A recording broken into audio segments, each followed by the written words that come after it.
नमस्कार मित्रांनो, निसर्गाने आपल्याला अनेक अनमोल भेटवस्तू दिल्या आहेत. त्याचपैकी एक म्हणजे केवडा, ज्याच्या सुगंधाने संपूर्ण परिसर दरवळून जातो. तो केवडा केवळ सुगंधीच नाही तर आध्यात्मिक आणि औषधी गुणधर्माचा खजिना आहे. आजच्या व्हिडिओमध्ये आपण केवड्याचे धार्मिक महत्त्व, त्याचे वैज्ञानिक फायदे आणि काही खास टिप्स जाणून घेणार आहोत. त्यामुळे व्हिडिओ कंटिन्यू करा. तर आपण पाहूया त्याच्या आता आध्यात्मिक आणि धार्मिक महत्त्व. गणेश चतुर्थीच्या दिवशी गणपतीला वाहिल्या जाणाऱ्या 21 पत्रींमध्ये केवड्याच्या पानाला विशेष महत्त्व आहे. तो गणपतीला प्रिय आहे. शिवाचा शाप आणि अपवाद. तर पौराणिक कथेनुसार भगवान शंकरांनी केतकीला म्हणजे केवड्याला आपल्या पूजेतून वर्ज्य केले होते. मात्र महाशिवरात्रीला आणि विशिष्ट विधींमध्ये त्याचे महत्त्व अबाधित आहे. दैवी त्रैमूर्तीचा वास म्हणजेच केवडा हा ब्रह्मा, विष्णू, महेश.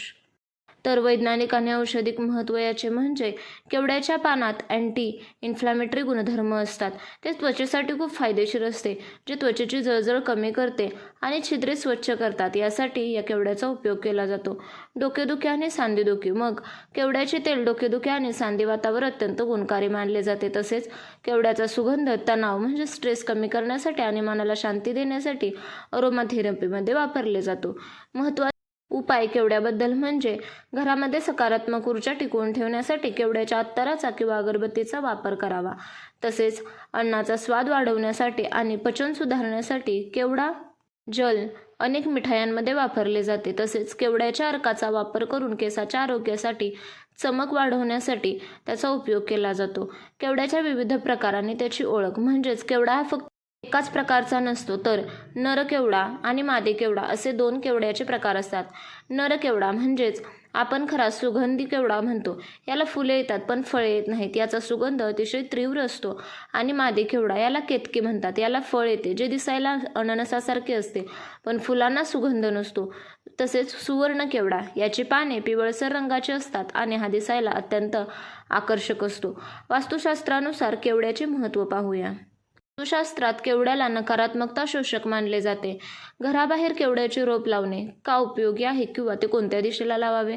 तर घराच्या नैऋत्य दिशेला लावणे हे शुभ मानले जाते. यामुळे घरातील लोकांची प्रगती स्थिर राहते. जर घरात सतत चिडचिड होत असेल तर केवड्याच्या अत्तराचे 2 थेंब पाण्यात टाकून त्या पाण्याचा घरात शिडकाव करावा. त्यामुळे वातावरणात शांतता होते. लोकांमध्ये केवड्याबद्दल एक गैरसमज आहे, तो म्हणजे अनेक लोक मानतात की केवड्याच्या सुगंधामुळे साप येतात. वास्तवात केवड्याच्या झाडाची पाने काटेरी, लांब आणि दाट असतात. हे सापांसाठी अतिशय सुरक्षित लपण्याचे ठिकाण आहे. तसेच केवड्याच्या फुलांकडे छोटे कीटक आणि बेडूक आकर्षित होतात, ज्यांना खाण्यासाठी साप तिथे येतात. सुगंधाचा सापांचा वैज्ञानिक संबंध काही नाही. तर केवड्याच्या फुलांची तोडणी कधी केली जाते? तर पहाटे 4 ते सकाळी 8 या वेळेतच केवड्याची फुले तोडली जातात, कारण त्यानंतर त्यांचा सुगंध हवेत उडून जातो. तसेच ज्योतिषशास्त्रीय महत्त्व म्हणजेच राहू केतू दोष.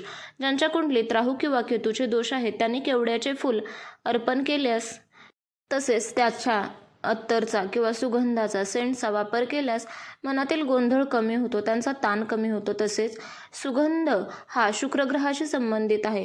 केवड्याचा वापर केल्याने त्या व्यक्तीचे व्यक्तिमत्व प्रभावी होते.